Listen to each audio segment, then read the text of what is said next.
आज हम relations and functions के जो 2.3 के एक्सरसाइज के इनके सवाल करेंगे।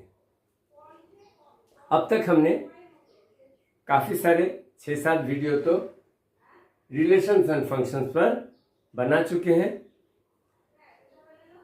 इस वीडियो में आपको उन जो थ्योरीज को पढ़े हैं, किस तरह से ग्राफ बनाते हैं, किस रिलेशन को फंक्शन कहते हैं, फंक्शंस के डोमेन और रेंज किस तरह से निकालते हैं, उसका भी आप यूज देख पाएंगे।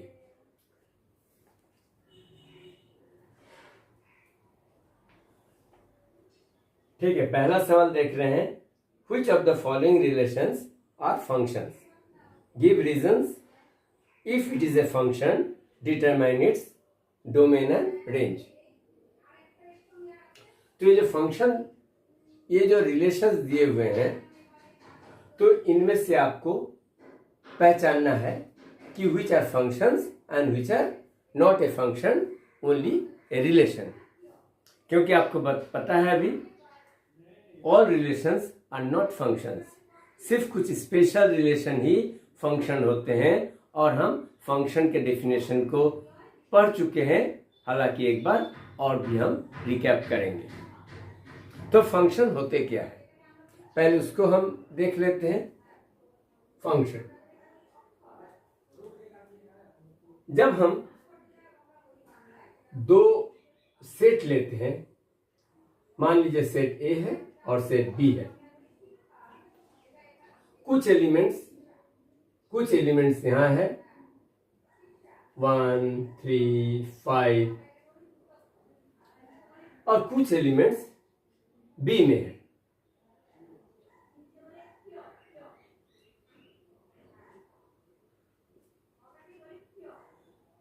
If every element of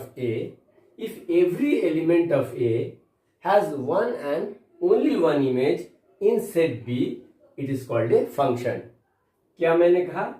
If every element of set A has one and only one image in set B, it is called a function. तो इस एग्जांपल में देखते हैं। If 1 is related to 3, 3 is related to 9, 5 is related to 15, फिर देख रहे हैं कि एवरी एलिमेंट ऑफ ए 1 का 3 के साथ रिलेशन है, 3 का 9 के साथ है, 5 का 15 के साथ है। तो इस केस में हम क्या कहेंगे? This relation is a function. आप इसका ऑर्डर पेयर बना सकते हैं 1,3, 3,9, 5,15। इस तरह का अगर रिलेशन मिलेगा A to B, this a function. ये देख लीजिए एग्जाम्पल 1 है। अगर एग्जाम्पल 2 में हम लेते हैं, सेट ए है और सेट बी है। सेट ए का एलिमेंट्स 1, 2, 3 है और बी का एलिमेंट 5, 6, 7 है। यहां पर 1 is related to 6, 2 is related to 6 and 3 is also related to 6. क्या ये फंक्शन है? हमें फिर से फंक्शन का डेफिनेशन को फिर से पढ़ना पड़ेगा। देख लीजिए, if every element of set A has one and only one, तो यहां पर 1 का इमेज क्या है? 1 का इमेज 6 है, 2 का इमेज 6 है और 3 का इमेज 6 है। तो this is a function. First case में भी देखा था इट इज ए फंक्शन और सेकंड केस में भी देखा दिस इज ए फंक्शन। क्यों है? क्योंकि एवरी एलिमेंट्स ऑफ ए, आप देख रहे हैं हर एलिमेंट बी सेट बी में इमेज है। हालांकि सभी 6 के साथ रिलेटेड है, इसमें आपका कोई प्रॉब्लम नहीं है। क्योंकि यहां पर काफी टीचर ने सन और फादर का एग्जाम्पल देते हैं आपके स्कूल में। काफी अच्छा एग्जाम्पल है। एक फादर के 3 सन हो सकते हैं। एक फादर के 3 सन हो सकते हैं, इसलिए अगर सेट ए में सन लिखते हैं, सेट बी में फादर लिखते हैं, तो आप देख रहे हैं कि every son has one father, which is very normal, otherwise it is not a function. एक थर्ड एग्जाम्पल लेते हैं।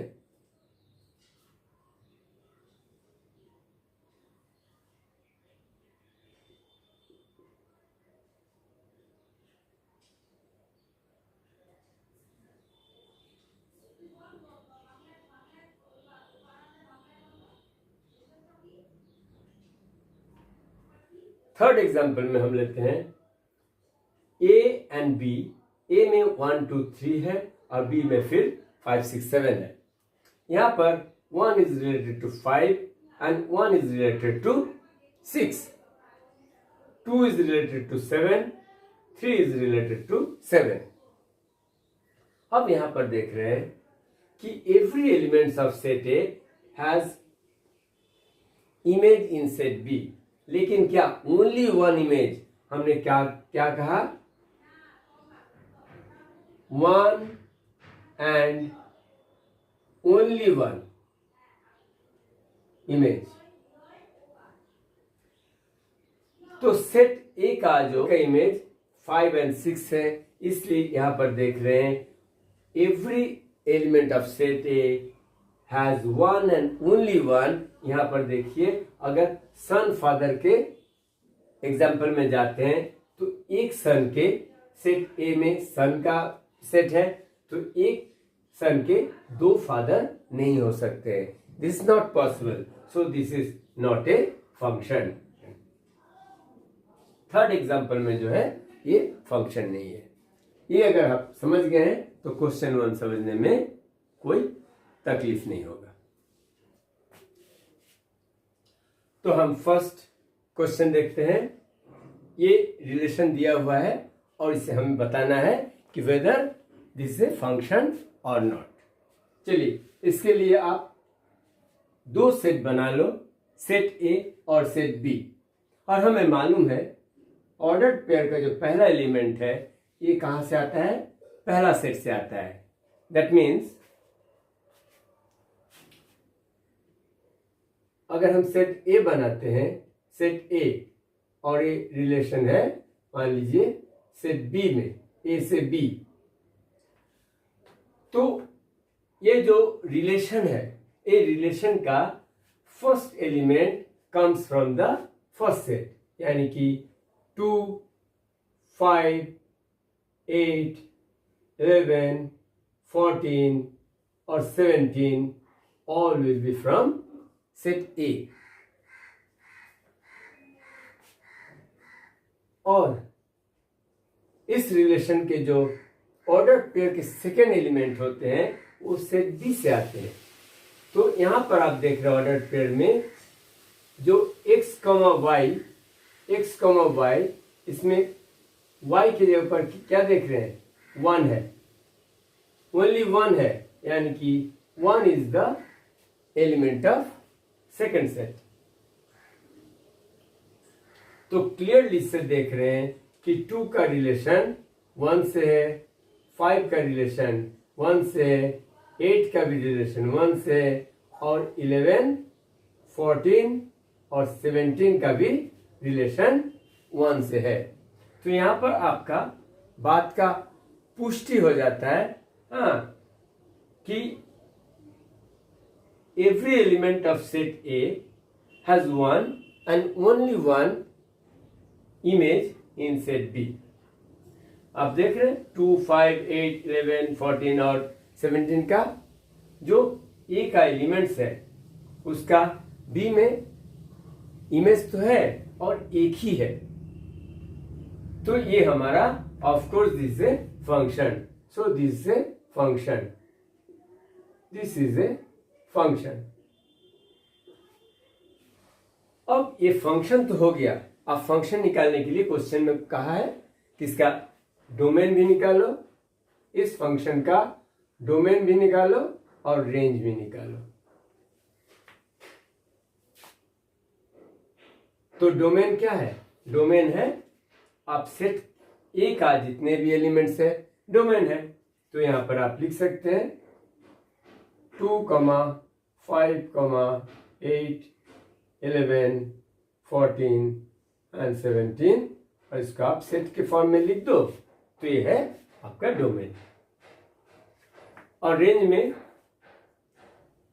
Only one element is there, so one का इस कर्ली ब्रैकेट के अंदर रख दो।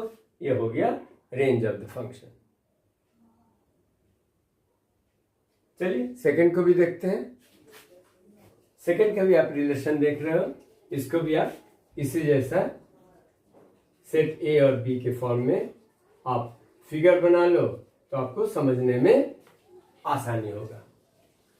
और ये जो रिलेशन का ऑर्डर्ड पेयर है, इसका फर्स्ट एलिमेंट पहला सेट से आएगा और जो ऑर्डर्ड पेयर का दूसरा एलिमेंट है वो दूसरे सेकंड सेट से आएगा। तो 2, 4, 6, 8, 10, 12 एंड 14। 2, 4, 6, 8, 10, 12 एंड 14 बन गया आपका सेट ए का। और सेट बी में 1, 2, 3, 4, 5, 6 एंड 7।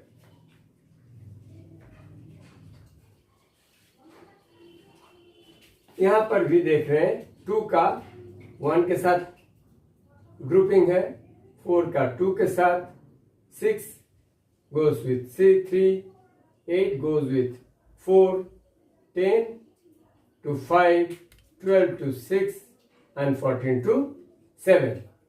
तो इसमें भी आप क्लियरली देख रहे हैं every elements of set A is paired with set B. इसका हर एलिमेंट्स का किसके साथ रिलेशन है? कोई ना कोई एलिमेंट के साथ है। और each element has only one link, एक ही लिंक है, एक ही रिलेशन है। ऐसा नहीं कि 2 का 1 के साथ भी रिलेशन है और 2 का 2 के साथ भी रिलेशन है। ऐसा होने से फंक्शन नहीं होगा। लेकिन यहां तो देख रहे हैं every elements of A has one and only one image in set B. So this is of course a function. अब आप इसका डोमेन और रेंज तो इजीली समझ रहे हैं। इसका डोमेन क्या होने वाला है यहां से भी देख सकते हैं। यहां से सेट एम में बना हुआ है, इसको लिख दीजिए 2, 4, 6, 8, 10, 12 एंड 14। और रेंज क्या होगा? सेट बी का जितना भी है वो रेंज क्या होगा? जो भी बी में जितना भी आप देख रहे हैं इमेज बना हुआ है, जैसे 2 का इमेज 1 है, 4 का 2 है, तो ये जो इमेज है ये आपका रेंज बन गया। बच्चों ये मैं क्यों बता रहा हूं, अगर बी में अगर आप देखते 1, 2 और भी एलिमेंट्स हैं जो रिलेटेड नहीं है, जिसका जो किसी का इमेज नहीं है, तो वो रेंज में नहीं आएगा, वो कोडोमेन में जरूर आएगा। All the elements of B is called the codomain. लेकिन रेंज क्या होने वाला है? रेंज सिर्फ वही होने वाला है जो ए का एलिमेंट्स का इमेज है। यहां पर देख रहे हैं सब किसी न किसी का इमेज है, इसलिए यहां पर तो कोई प्रॉब्लम नहीं है। लेकिन ख्याल रखें आपके कोई क्वेश्चन में अगर दिया रहे बी में और 2-4 एलिमेंट्स है लेकिन इसका किसी के साथ रिलेशन नहीं है, तो वो रेंज में नहीं आएगा। ऐसा नहीं कि रेंज में उसको भी आप लिख दें। 1, 2, 3, 4, 5, 6, 7। नंबर 3 में देखते हैं 1, 3, 1, 5, 2, 5। ये ऑर्डर्ड पेयर किसका है? रिलेशंस का है। तो हम इस जगह अगर देखते हैं first set, second set, first set में ऑर्डर्ड पेयर में जो पहला एलिमेंट्स है वहां से आएगा। सो 1 है, फिर 1 है, 1 तो आ चुका है, रिपीट नहीं हो सकता है। फिर 2 है, ये 2 को भी लिखेंगे। सेकंड सेट में 3 है, 5 है और 5 यहां आ चुका है। अब इस ऑर्डर्ड पेयर से हम रिलेशन को देखते हैं, कौन कौन एलिमेंट किसके साथ रिलेटेड है। 1,3 इसका मतलब 1 इज रिलेटेड टू 3। 3 क्या बन गया? 3 1 का इमेज बन गया। 1,5 1 इज रिलेटेड टू 5, इसलिए 5 1 का इमेज बन गया। 2,5 5 2 का भी इमेज है। तो यहां पर हमें सोचना है क्या ये फंक्शन है कि ये जस्ट एक रिलेशन है। रिलेशन तो है, हमें सिर्फ देखना है वो ये रिलेशन क्या फंक्शन के लिए वैलिड है। फर्स्ट एलिमेंट जो 1 है, ये फर्स्ट सेट के जो एलिमेंट 1 है इसका दो इमेज है सेकेंड सेट में, 3 and 5। This not according to the definition of function. This is not a function,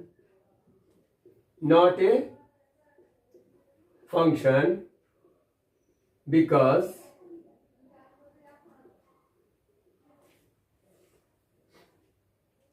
element 1 of set A has 2 images in set B। आप देख रहे हैं 1,3 1,5, this is not valid, so this is not a function. उम्मीद है इस question में first और second ये तो रिलेशन फंक्शन है, लेकिन this relation is not a function. क्यों नहीं है? बिकॉज फंक्शन का यही डेफिनेशन है, each element of first set must have 1 and only 1 image in the second set, जो यहां पर नहीं है। सेकेंड सवाल देखते हैं। fx इक्वल टू माइनस, और देख रहे हैं ये x क्या है? मॉड्स के अंदर है। हाँ, मॉडुलस फंक्शन में आपको बताए हैं कि मॉडुलस फंक्शन किस तरह से बिहेव करता है। आज फिर से उसका थोड़ा रिकैप भी कर लेंगे। मॉडुलस फंक्शन क्या होते हैं? मॉडुलस फंक्शन हमने पढ़ा था कि अगर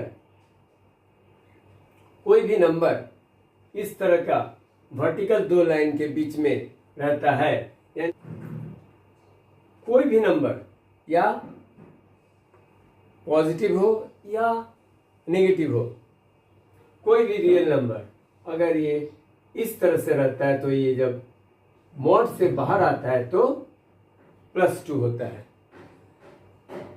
कोई भी नंबर या पॉजिटिव या नेगेटिव, अगर पॉजिटिव हो तो भी +2 देगा, अगर मॉड के अंदर -2 हो तो भी वो +2 ही देगा।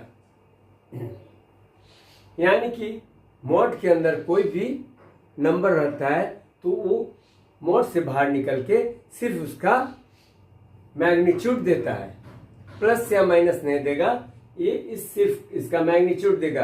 यानी कि -2 का भी क्या है? 2 है, और +2 का भी 2 है। लेकिन अगर यहां पर देखो ये क्या है? यहां पर इस तरह का जो एग्जाम्पल दिखाया, ये 2 मॉड के अंदर है और माइनस क्या है? मॉड से बाहर है। तो इस हालत में जब मॉड 2 को करेंगे सॉल्व, मॉड 2 को सॉल्व करेंगे, मॉड से बाहर आ जाएगा 2, लेकिन यहां पर माइनस बाहर लगा हुआ है तो माइनस क्या हो जाएगा? ये माइनस का 2 हो जाएगा। इसी तरीका से अगर मॉड के अंदर -3 है और मॉड से बाहर माइनस लगा हुआ है, तो इस हालत में हमारे मॉड के अंदर जो -3 है वो जब मॉड से बाहर आएगा तो -3 क्या हो जाएगा, +3 हो जाएगा। लेकिन ये माइनस क्या है, ये माइनस तो बाहर लगा हुआ है, इसलिए ये -3 हो जाएगा। मॉड के अंदर जो माइनस है वो तो जब बाहर निकला 3 हो गया, +3 हो गया, लेकिन जो नेगेटिव साइन है ये मॉड से बाहर है, इसलिए -3 रहेगा। अगर इस चीज को समझ लिया तो फिर ये सवाल आपके लिए बहुत आसान हो जाएगा। चलिए, इसको करने के लिए हम क्या करते हैं, टेबल बना लेते हैं।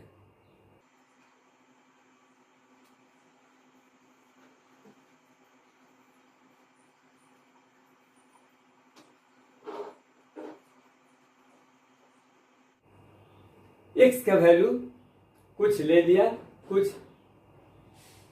0 लिया, कुछ पॉजिटिव में लिया, कुछ नेगेटिव में भी लिया। आप देखिए बच्चों, ये है रियल फंक्शन, तो ऐसा नहीं है कि आप सिर्फ इंटीजर ही ले सकते हैं। इसके अंदर रैशनल नंबर ले सकते हैं, 1/2 ले सकते हैं, √3, √2 इरेशनल नंबर ले सकते हैं, कुछ भी आप ले सकते हैं, लेकिन आपको समझने में आसानी होगा इसलिए हमने कुछ इंटीजर को लिया। लेकिन आपको समझना पड़ेगा ये रियल फंक्शन है, इसलिए ये रियल फंक्शन है, इसलिए x का कोई भी रियल वैल्यूज आप ले सकते हैं। अब देखते हैं अगर मॉड माइनस का मॉड x है, अगर x का वैल्यू 0 लेते हैं तो माइनस का मॉड के अंदर x का वैल्यू 0 पुट करेंगे, तो 0 जब मॉड से बाहर निकलेगा 0 होगा, लेकिन 0 का माइनस और प्लस से कोई लेना देना नहीं है, क्योंकि 0 is neither positive non negative, so ये आउटपुट हम देख रहे हैं 0 मिलेगा। इस तरीके से जब हम x का वैल्यू 1 ले रहे हैं तब क्या क्या बन रहा है, जब 1 मॉड से बाहर निकलता है तो 1 है, लेकिन यहां बाहर माइनस लगा हुआ है इसलिए -1, इसलिए यहां पर -1 बनेगा। इसी तरह जब माइनस और मॉड के अंदर x लगा x है तो यहां पर हम x का वैल्यू 2 पुट कर रहे हैं, सो मॉड के बाहर जब 2 निकल रहा है तो 2 है, लेकिन यहाँ बाहर माइनस है तो इसलिए -2, यहाँ भी -2 है। अब बताने की जरूरत नहीं है कि ये भी -3 ही बनेगा। अब देखते हैं -1 रख के।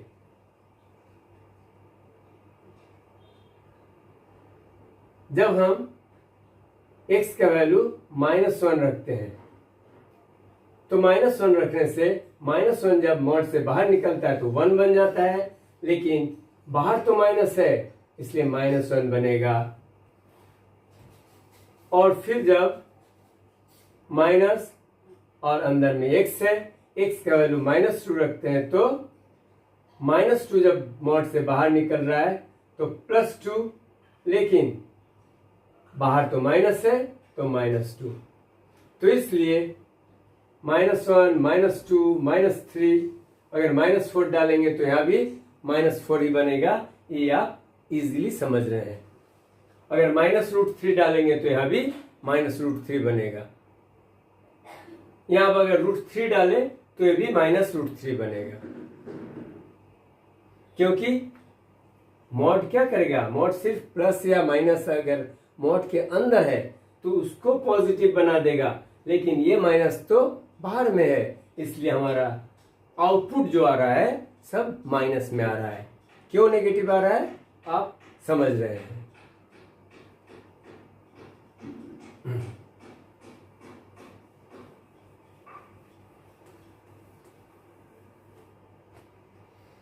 आप इसका ग्राफ अगर बोले तो ग्राफ भी आप बना सकते हैं आसानी से। आप देख रहे हैं अगर ग्राफ बनाएंगे तो ग्राफ इस तरीके से बनेगा, क्योंकि ये 0 पर 0 है, 0 पर 0 है, लेकिन जब भी पॉजिटिव में जाते हैं तो भी आपका नेगेटिव में वैल्यू देता है, कोई भी पॉजिटिव के लिए नेगेटिव में वैल्यू देता है, और नेगेटिव x में जब नेगेटिव है उसमें भी आपका नेगेटिव में ही आउटपुट देगा। तो इसलिए इसका ग्राफ इस तरीके से बनेगा, क्योंकि आपके y का वैल्यू 0 से लेके सिर्फ नेगेटिव में ही जा रहा है। इसलिए इसका फंक्शन का डोमेन आप निकाल सकते हैं। डोमेन दो आसान है, डोमेन देख रहे हैं, कोई भी रियल नंबर दो इसके लिए एक्सेप्टेबल है। एनी रियल नंबर आप मॉड फंक्शन में डाल सकते हैं। आउटपुट क्या आने वाला है वो तो इस फंक्शन पर डिपेंड करता है, लेकिन इनपुट जो आप इनपुट देंगे सब परमिसिबल है। ऐसा नहीं है कि कोई नहीं है। 0, 1, 2, √2, √3, 3, √5 कुछ भी आप दे सकते हैं। तो फंक्शन का डोमेन जो बन गया हमारा -∞ से ∞ तक। लेकिन इसका रेंज देखते हैं। रेंज ऑफ द फंक्शन ये 0 से शुरू होता है और -∞ तक चला जाता है, -∞ तक चला जाता है, लेकिन पॉजिटिव नहीं बनने वाला है। तो जितने भी रियल नंबर है 0 से लेके -∞ तक आपका रेंज का वैल्यू बनेगा। तो -∞ टू 0, इन्फिनिटी पर आपको मालूम है हम ओपन इंटरवल देते हैं, लेकिन 0 क्या है, यहाँ ओपन होगा कि क्लोज होगा ये आपको देखना है। 0 इज ए वैलिड एंट्री। 0 आपका जो मिल रहा है, x का वैल्यू 0 देने से y 0 मिलेगा, तो 0 पे आप क्या लगाएंगे, क्लोज इंटरवल। बच्चों नंबर 1 और नंबर 2 शायद आपके इस एक्सरसाइज के सबसे ज्यादा इंपॉर्टेंट क्वेश्चंस है। थोड़ा ध्यान लगा के देखिए। ये फंक्शन है √9 - x² और इसका डोमेन और रेंज निकालना है। रियल फंक्शन है, सारे डोमेन का जो एलिमेंट्स आएंगे वो रियल नंबर्स आएंगे, और इस फंक्शन का जो रेंज आएंगे वो भी रियल नंबर से आएंगे। तो ये हम देख रहे हैं y = √9 - x²। y = √9 - x²। तो अब बताओ 9 - x², ये 9 - x² कभी भी नेगेटिव नहीं हो सकता है।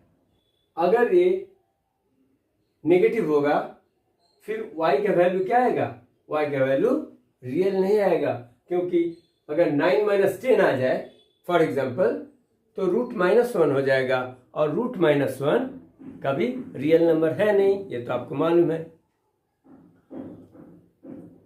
सो y is always greater than or equal to 0। ये आपको दिमाग में रहना चाहिए। y का वैल्यू हमेशा पॉजिटिव आना है, लेकिन x का वैल्यू क्या होगा, हम पहले x का वैल्यू निकालते हैं फिर y का वैल्यू निकालेंगे, क्योंकि यहाँ पर हमें x भी निकालना है।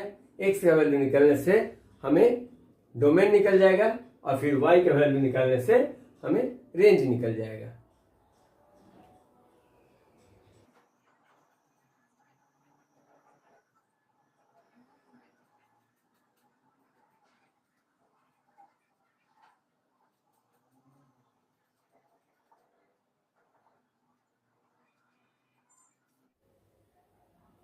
चलो हमने एक टेबल बनाया और टेबल में कुछ x का वैल्यू लिया, 0 लिया, कुछ पॉजिटिव नंबर लिया और कुछ नेगेटिव वैल्यूज लिए। अब देखते हैं y equal to root 9 minus x square में हम एक एक करके वैल्यूज को डालते हैं और देखते हैं x का किस वैल्यूज के लिए, x के किस वैल्यूज के लिए y का हमें क्या कॉरेस्पॉन्डिंग वैल्यूज मिलता है। पहले x का वैल्यू यहाँ पर 0 डाला, 0 का स्क्वायर क्या बनेगा, 0 का स्क्वायर 0, तो 9 माइनस 0 9 और रूट 9 बनेगा 3। सो x का वैल्यू जब हम 0 डालते हैं तो y का वैल्यू हमें 3 मिलेगा। अब x का वैल्यू हम 1 डालते हैं तो हमें y इक्वल टू रूट के अंदर 9 माइनस 1 का स्क्वायर, 1 का स्क्वायर 1 ही होगा, यानी कि 9 माइनस 1 हमें मिल गया रूट 8। तो x का वैल्यू 1 डालते हैं तो y का वैल्यू क्या मिला, रूट 8।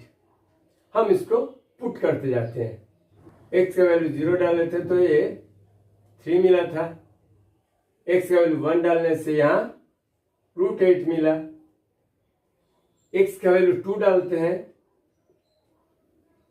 तो 9 माइनस 2 स्क्वायर कितना होगा, 2 2 जा 4, सो रूट 9 माइनस 4, 9 माइनस 4 5, सो ये मिल रहा है रूट 5। तो x का वैल्यू जब हमने 2 डाला, y का वैल्यू मिल गया रूट 5। x का वैल्यू अब 3 डालते हैं, 9 माइनस 3 का स्क्वायर, सो 9 माइनस 9, ये रूट 0 यानी कि 0।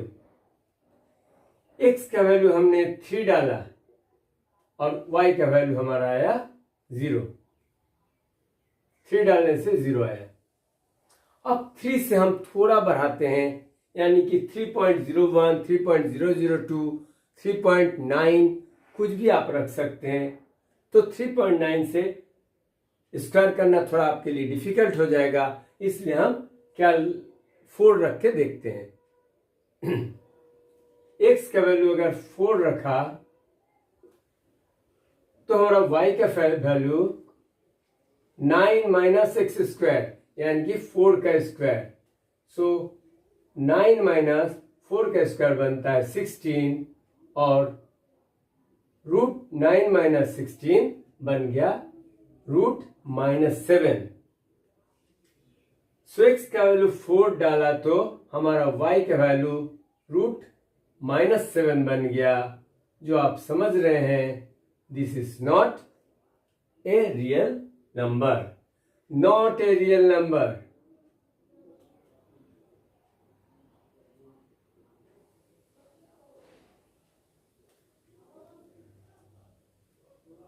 इसलिए आप समझ रहे हैं 3 पर आपका आउटपुट 0 मिल रहा है।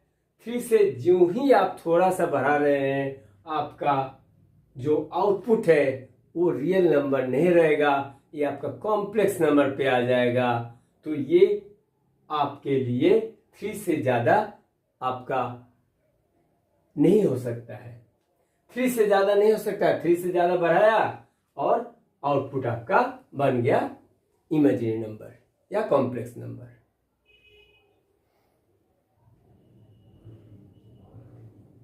सो मैक्सिमम 3 है, x का वैल्यू मैक्सिमम 3 है, ये आप समझ गए।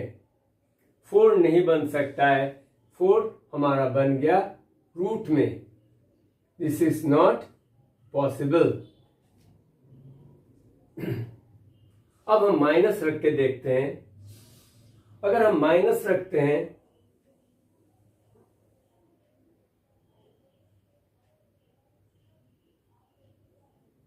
नाइन माइनस के स्क्वायर, तो क्या बनेगा, माइनस का स्क्वायर भी 1 बन जाएगा।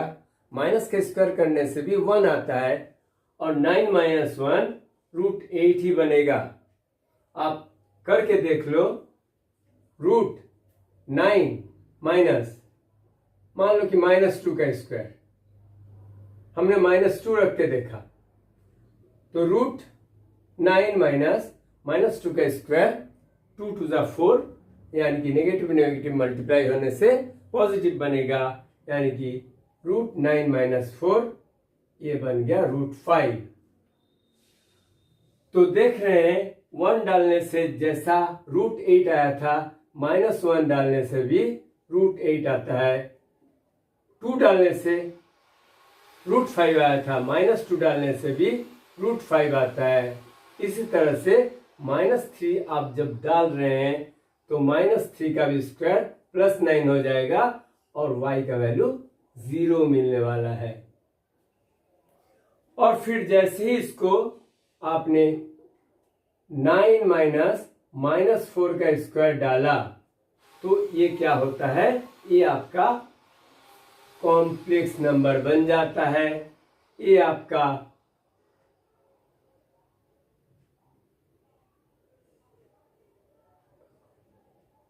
√-7 आ जाता है, जो नहीं चलेगा।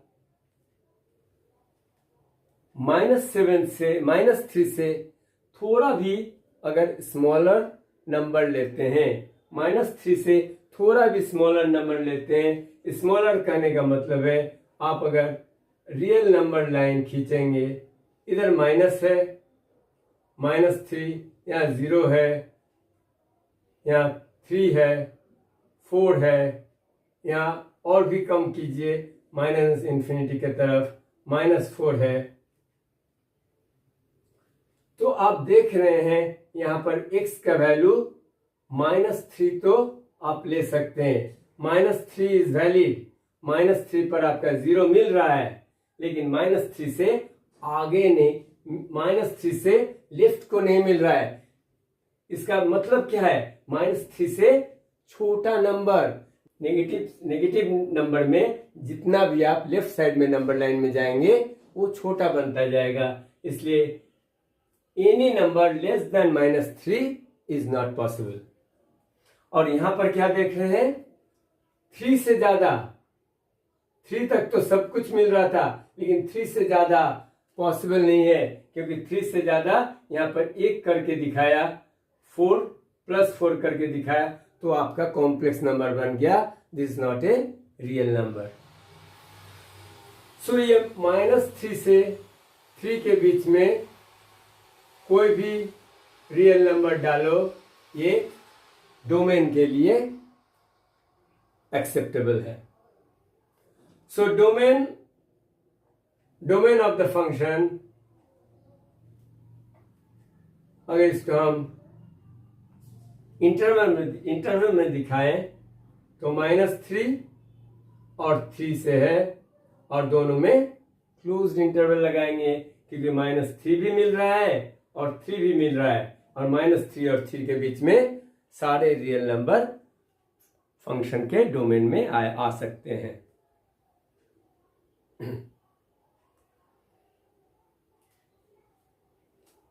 किसी बुक में देखेंगे इस तरह भी लिखा रहेगा, सेट के फॉर्म में, x such that x is greater than or equal to -3 और लेस देन और इक्वल टू 3। दोनों तरीके से आप लिख सकते हैं। इसमें भी आप देख रहे हैं, अच्छा इसमें यहीं पर खत्म नहीं होता, आपको लिखना चाहिए where x is element of real number, ये भी लिखना जरूरी है। लेकिन अगर इंटरवल में लिख रहे हैं तो इसमें समझ रहे हैं कि इंटरवल में कब लिखते हैं। इंटरवल में हम तभी लिखते हैं जब हम रियल नंबर का बात करते हैं। चलिए, अगर आप डोमेन समझ गए हैं तो हम रेंज का बात करते हैं। रेंज भी ये टेबल से ही समझ लेते हैं। टेबल में देख रहे हैं, अगर नंबर लाइन बनाते हैं और भी अच्छा से समझ जाएंगे।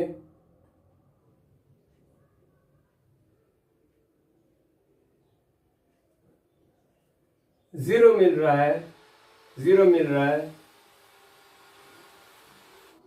0 मिल रहा है, और मैक्सिमम इसका 3 मिल रहा है, मैक्सिमम यहाँ 3 मिल रहा है,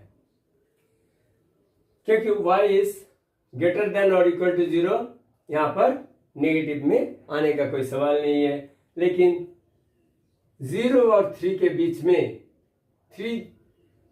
0 और 3 के बीच में कोई भी रियल नंबर y पर वैलिड नंबर है, कोई भी नंबर आपका आ सकता है। इसलिए नंबर लाइन पे आप इस तरह से दिखा सकते हैं 0 to 3, ये रेंज ऑफ द फंक्शन है। अगर हम इंटर में दिखाना चाहते हैं तो 0 से शुरू होता है और 3 तक है, और दोनों में क्लोज इंटरवल लगेगा। और अगर आप सेट के फॉर्म में लिखना चाहते हैं, इस तरह से लिखो x such that x is greater than और इक्वल टू 0 और स्मॉलर देन और इक्वल टू 3।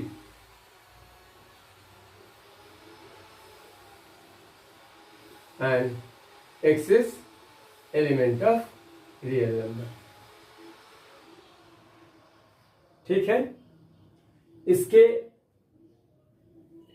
ये सवाल को करने का और भी तरीके हैं।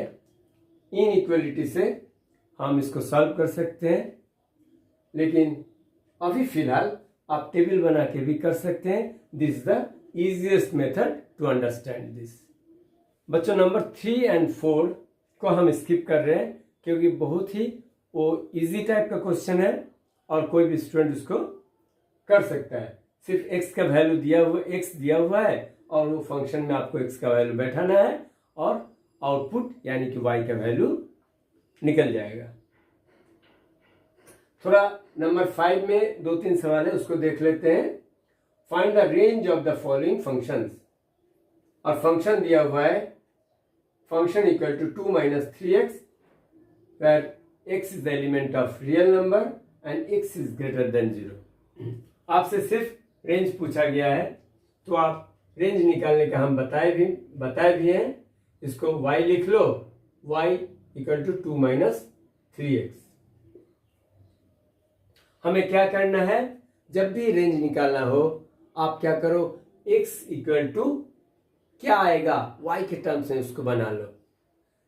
यहां पर देख रहे हैं -3x को अगर लेफ्ट को लेते हैं तो 3x, और y को इधर ले जाते हैं तो 2 minus y बनता है, और x equal to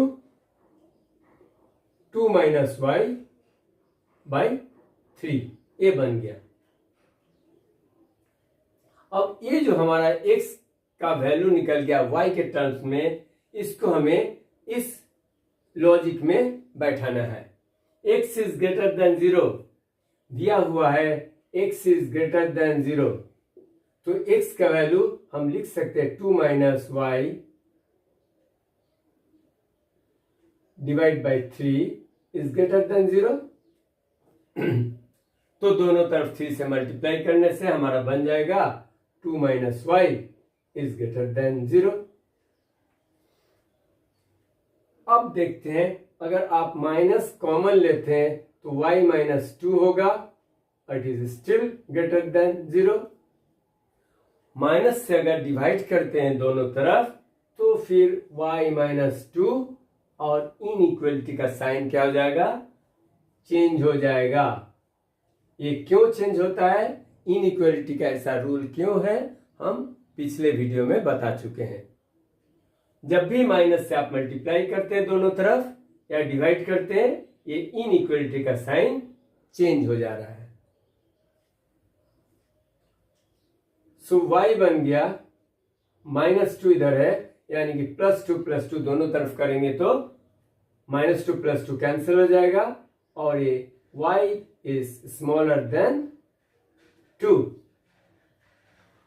y is smaller than 2 इसका मतलब है, और ये रियल फंक्शन है, इसलिए इसका रेंज क्या होगा, अगर 2 से लेस है, ये अब आपका 2 है, ये आपका यहाँ पर माइनस इन्फिनिटी है और इधर है plus infinity.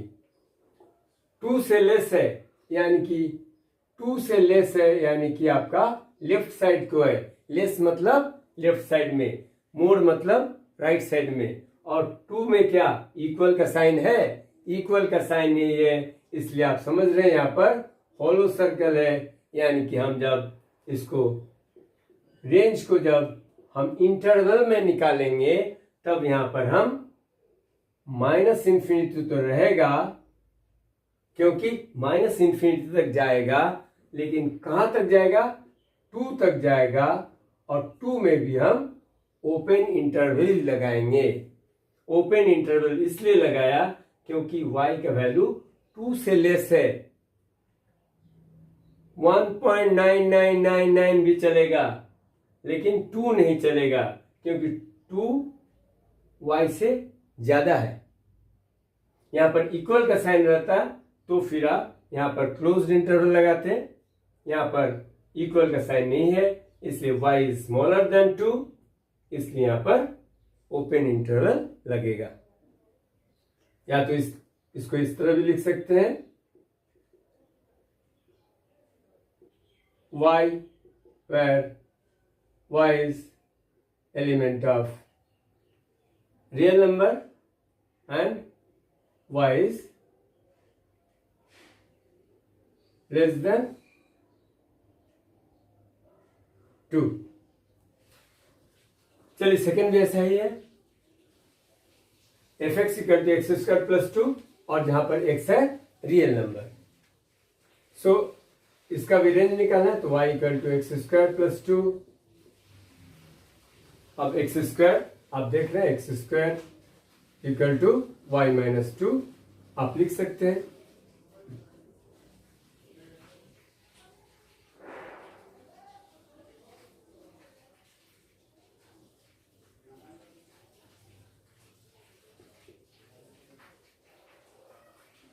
So X square equal to Y minus 2 का मतलब है X equal to under root में वाई माइनस 2। अब अंडर रूट में y माइनस 2 होने का मतलब ही है this y minus 2 has to be positive. y minus 2 has to be positive क्योंकि यहां पर रूट माइनस 1 का कोई गुंजाइश नहीं है, क्योंकि रूट माइनस 1 इमेजिनरी नंबर बन जाएगा और ये हमारा रियल नंबर होगा नहीं, तो x is not a real number. तो हम देख रहे हैं ये भी रियल फंक्शन ही है। इसका मतलब है y minus 2 has to be greater than और इक्वल टू 0। हाँ, 0 हो सकता है 0 हो सकता है क्योंकि 0 इज ऑल्सो रियल नंबर, लेकिन 0 हो सकता है या 0 से बड़ा होने वाला है। सो y माइनस 2 अगर इधर है तो प्लस 2 से दोनों तरफ ऐड करते हैं तो माइनस 2 प्लस 2 कैंसिल हो जाएगा और y बिकम्स ग्रेटर देन और इक्वल टू 2। अब तो आप क्लियर समझ रहे हैं, ये y का वैल्यू 2 से ज्यादा होने वाला है। 2 पर इक्वल है इसलिए 2 हो सकता है और 2 से ज्यादा होने वाला है till infinity. So range of the function is starts from 2 and it goes up to infinity। infinity में हम ओपन इंटरवल देते हैं इसलिए 2 कॉमा इंफिनिटी, और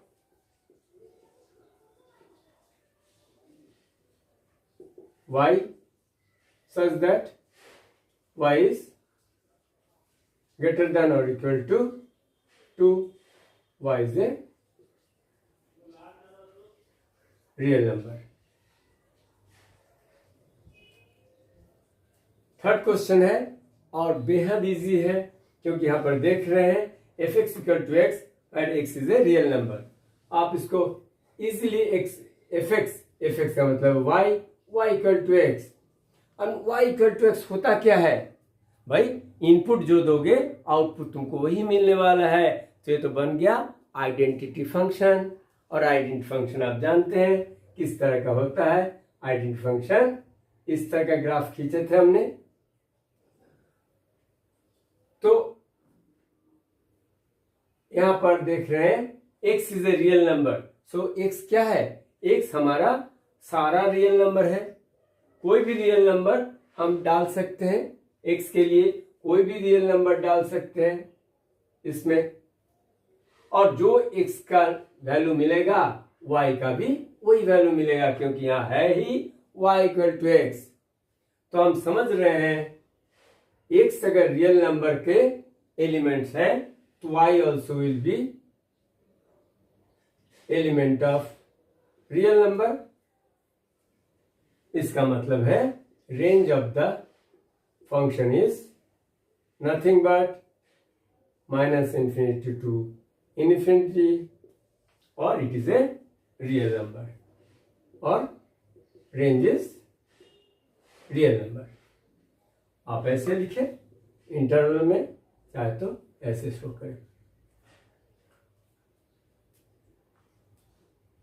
तो फंक्शंस के टाइप्स को पढ़ने के बाद आपको ये एक्सरसाइज 2.3 बहुत ही आसान लगेगा। हमें थोड़ा डिफिकल्ट सवाल भी करने हैं, क्योंकि इसमें आपका ज्यादा फाउंडेशन नहीं बनने वाला है। एनसीईआरटी के किताब में जो नंबर ऑफ क्वेश्चंस है काफी कम है। हम कोशिश करेंगे कि और भी क्वेश्चंस को हम अपने वीडियो में कराएंगे। लेकिन उम्मीद है आपके जितने भी रिलेशंस ऑफ फंक्शंस के लेक्चर्स को हमने दिया आपको पसंद आया। अगर आपको पसंद आया प्लीज उसको लाइक कीजिए, अपने दोस्तों के साथ शेयर कीजिए, क्योंकि रिलेशंस फंक्शंस क्लास 11 में थोड़ा डाउटफुल रहता है, लोगों का कॉन्सेप्ट क्लियर नहीं होता है। लेकिन अगर आपका कॉन्सेप्ट क्लियर हुआ, हम समझेंगे कि यही हमारा रिवार्ड है। Thank you students, thank you, bye bye. मिलते हैं नेक्स्ट वीडियो में।